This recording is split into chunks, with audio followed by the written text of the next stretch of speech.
Blizzard was kind enough to bundle a level 80 boost with my purchase of the expansion. That means I get to skip straight from level 1 to level 80 without having to do any of that awful leveling content I was just talking about. So thank you, Blizzard, for letting me pay to not play your game. Wait, that's why Blizzard keeps the leveling bad, isn't it? So you pay to skip the leveling. Damn, that's good business, Blizzard. Well done. So goal number 1 is pretty simple, but my next 2 goals are a little bit more complicated. Goal number 2 is to reach 2,000 Mythic Plus rating. Funny thing about that, I don't know what it means. I know Mythic Plus dungeons are these infinitely scaling dungeons that get more difficult. The goal is to defeat the final boss of the first raid of Midnight, the Void Spire. I've raided in Classic WoW before, but I've never raided in Retail, and I've been led to believe that generally it is much harder raiding in Retail than in Classic, which makes sense because Classic's pretty easy. Completing each of these 3 goals should give me a pretty good idea of what Retail World of Warcraft has to offer.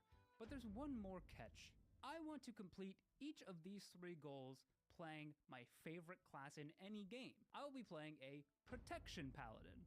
Why aren't you guys? Scary! You see, the thing about Protection Paladins is they are tanks. In dungeons and raids, it is very frequently the tanks who are leading the way. They'll decide the pace of the dungeon, or are often most responsible for completing raid mechanics. Basically, if your tank sucks, your group's gonna fail. And so I guess I'm gonna be a tank. This is going to make playing World of Warcraft probably a lot harder for me, but you know what? I was born hard. And with all that said, I am finally ready to begin my journey into the World of Warcraft.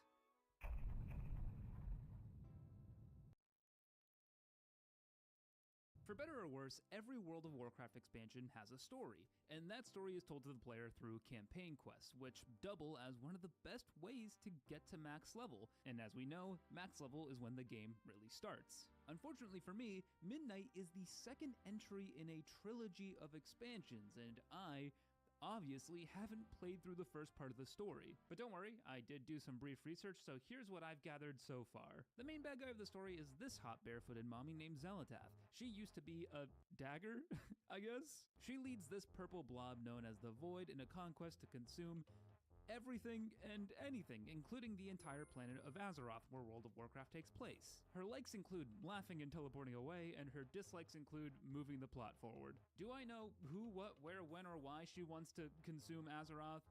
No, I don't understand any of that. I think the Void is just like that. The main good guy of the story, not including ourselves, I guess, because I don't think we, count. I don't think players I don't think they really, exist in the story, is Illyria Windrunner, sister to Sylvanas Windrunner, who I remember from Warcraft 3. So that's irrelevant. Illyria, I've gathered, is extremely old, but she also dresses like a teenager who just discovered Hot Topic, so it's kind of like a mixed signal situation. She also has a son named Eretor, who we will be working closely with in this expansion, and boy does that suck.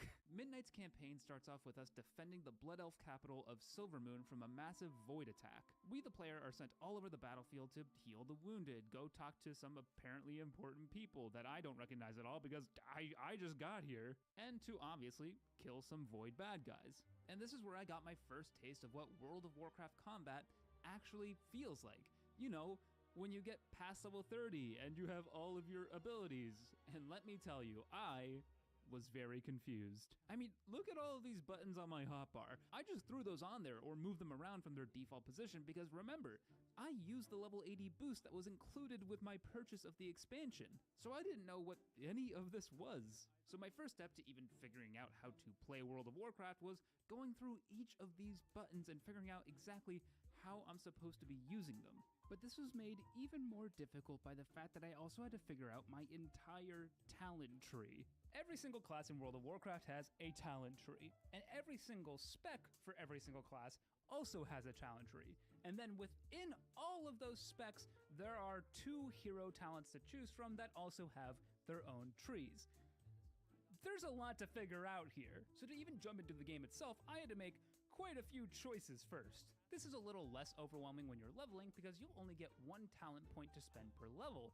But when you got boosted, all of a sudden you have 70 to choose from. All of these talents can interact with one another. Some are passive, some give you new active abilities, and there's just a lot to digest here. Normally, I'm a huge fan of talent trees like this that let me go deep and create my own builds, but in this specific case, when I just started the expansion, I was a little bit overwhelmed, and I'm not gonna lie to you guys, I panicked.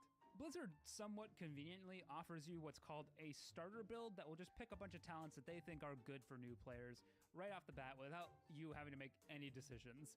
So I went with that, guys. I wanted to play the game. I didn't have the brain to figure all this stuff out. Yeah, I'm kind of a baby, but you know what? We went with it. In hindsight, I will say that not picking my own talents was a mistake. It took me a lot longer to figure out what a paladin does. Unfortunately, the road bumps didn't stop there, because as soon as I started getting into combat, I immediately realized I had no idea what any of my many abilities do. So I was just kind of pressing buttons and doing no damage and getting very frustrated. This was so many buttons for me to learn right off the bat. But this is coming off a very controversial change where Blizzard drastically reduced the number of abilities every class has.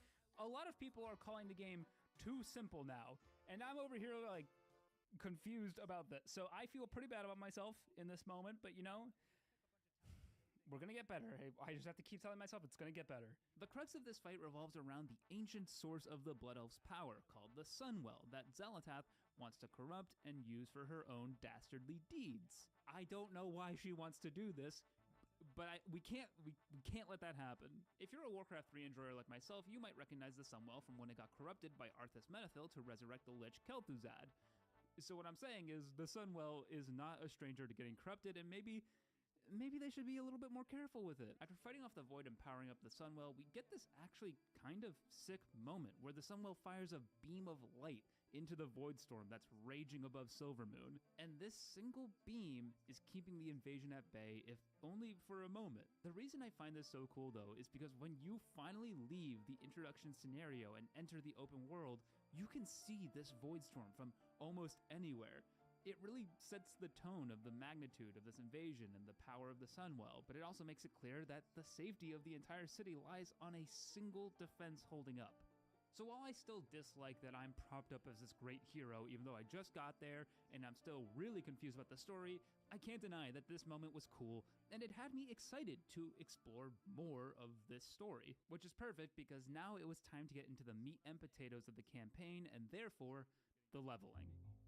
Leveling in Midnight takes place in 4 zones. Eversong Woods, a beautiful autumn-colored forest south of Silvermoon, and the Troll Zone of Zul'Aman to the east make up the overworld, while Harandar, a confusing place that I don't understand at all, and the Voidstorm zones are in completely separate areas that require portals to access. Each of these zones contains a main storyline that needs to be completed to progress the campaign, but each storyline can be completed in any order you want to progress the story. And let me tell you, the story and quality of these zones vary pretty dramatically. So I'm gonna have a certified YouTube moment. You are a fast mover. Please have a seat right there. No, not like that. Not like that. I'm gonna make a tier list. The first zone I went to was the Eversong Woods because, I mean, just look at it. I want to live here. Progressing through the story is done the same way you do any quests in almost any MMORPG. You go from exclamation point to question mark to exclamation point to question mark, probably ignoring the quest dialogue and then complaining that the story makes no sense. But we're not the same, you and I. I actually stopped to read the quest text. I actually followed the story. I actually let myself become immersed in this world, and I didn't really care for it. It was really boring. In the Eversong Woods, we work with Eretor to investigate the fallout of the Void invasion, which includes finding a town that's been taken over by a cult of people who are like, oh yeah, I love go Void, look at the Void's feet. Ow, just hit my hand. The good news is we do get to kill the town's leader in something called a delve, which is kind of like a solo dungeon you can run with an NPC companion, and you know what? I kind of really liked it. The delve itself didn't blow me away with how fun and crazy it was. It was actually really easy and took more time than I thought it should, but having a safe place to get better at my class and see what kinds of mechanics dungeon bosses might have was super cool, and it's exactly the kind of thing I think leveling should do in an MMORPG. Show you the ropes without you inconveniencing other people who already know how to do things. Turns out there are a ton of delves in Midnight, but I'm a big fan of the campaign leading me organically right to one. And speaking of dungeons, while in Eversong, I also decided to do the one dungeon in that zone, Windrunner Spire. This dungeon isn't a part of the campaign story. There's actually a few side quests that lead you there, but I thought that the sooner I get into tanking, the better. This dungeon has you follow the ghost of Sorry, what's that? You don't care about the story of a random dungeon in a World of Warcraft expansion? What are you, stupid? Me and my team headed into a dungeon, which was on normal difficulty. In case you're unaware how dungeons work in retail WoW, there are 3 difficulty levels: normal, heroic, and mythic. Heroic and mythic difficulties can only be accessed at max level, which we aren't. That meant we were doing this dungeon on normal difficulty, which also meant that tanking the dungeon was extremely easy. Normal dungeons in retail WoW just mean you do a ton of damage, you take very little damage, and mechanics are completely optional. If you leave a normal dungeon understanding a boss mechanic, then you probably had too hard of a time with that dungeon. But despite the ease of Windrunner Spire, at no point did this dungeon run feel smooth to me. I'd been playing my class for like an hour and a half when I entered this dungeon, so I had no idea what order to use my abilities, which defensives to use. I hadn't figured out my rotation in any capacity yet, so instead of efficiently building up holy power and spending it, becoming very, very tanky by using my abilities correctly, I was just kind of button mashing and praying things would go well. Sometimes my abilities would just randomly light up, so I'd be like playing whack-a-mole, where if an ability lights up, I'll press it. I assume that was a good thing, but I don't really know. The whole experience felt kind of jittery and off balance, and I just felt uncomfortable the entire time. But because normal dungeons are so easy, you actually will find some people talking during the run. And one of our group members offhandedly said that they bound their rotation to 8. Is this a joke I don't get? Perhaps. But maybe it's something more. Maybe it reveals a hint about how I should be playing this game. Because earlier on, when I opened my spellbook to read all of my abilities, I noticed something in the top right corner. Single button rotation. Surely this couldn't be what I thought it was. One button capable of changing itself at a moment's notice to be every button? A single button to rule them all? I tried to resist the temptation. It would be better if I spent the time to learn my class and execute my rotation myself, right? As we finished the dungeon, I felt hollow. Like I didn't do nearly as well as I could have. As I should have. Press 1 over and over again. Press 1 non-stop. Classic player. This is all you're capable of. Hint about how I should be playing this game.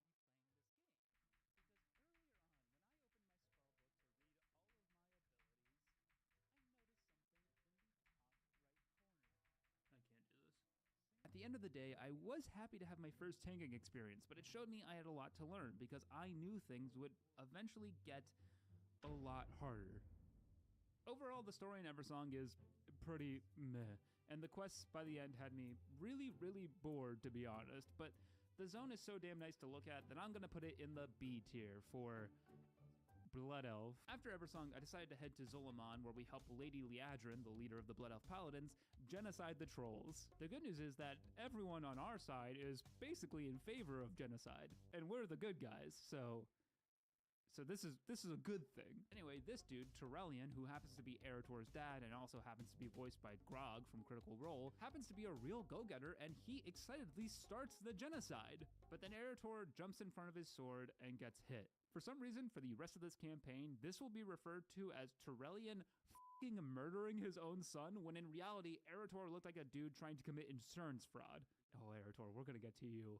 I wish you died. We spent the rest of our time in Zulaman making friends with the trolls, helping them reconnect with their version of gods called Loa, and getting very flirty with their leader Zloljara. Unlike Eversong Woods, this story was actually really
What's up, Spooners? Welcome back, guys. Today, something I've been thinking about for a very long time, something that I've been excited for and pondering for years now, ever since I was just a boy, being a RuneScape YouTuber. Guys, I've played RuneScape on and off since I was 5 years old. It's been nearly 20 years now, as